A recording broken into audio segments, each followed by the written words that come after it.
Hey, I'm Mike from Arcol, and in this tutorial we're going to be talking about model views.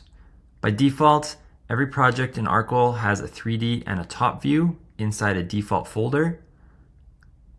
And folders are created for you automatically when buildings are created, as well as floor plan views being created for you automatically while you create floor plans.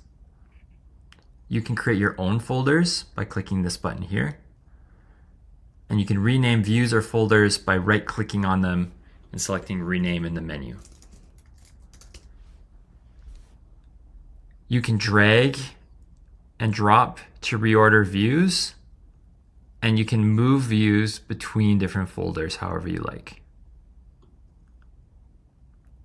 Every view has a set of defaults that include things like the shadow positions and the camera position.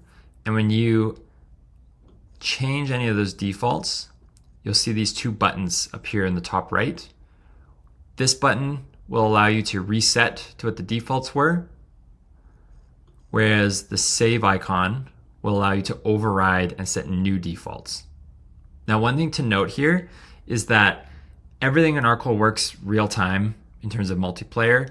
Views are slightly different. Now, if you've changed the defaults, like I just mentioned, you'll see these buttons and you'll see a dot beside the name of the view to indicate that it's changed.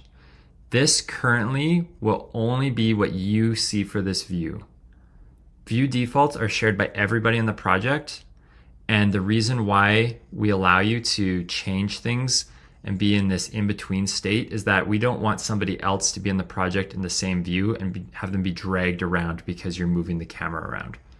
So you can work without worrying about affecting anybody, but if you save and overwrite the view defaults, that will be pushed to everybody in the project, and those will be the view defaults now for them on that same view.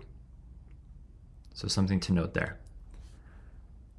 That handles view defaults in terms of creation, view folders, renaming and moving views, as well as pushing view default changes out to others in the project.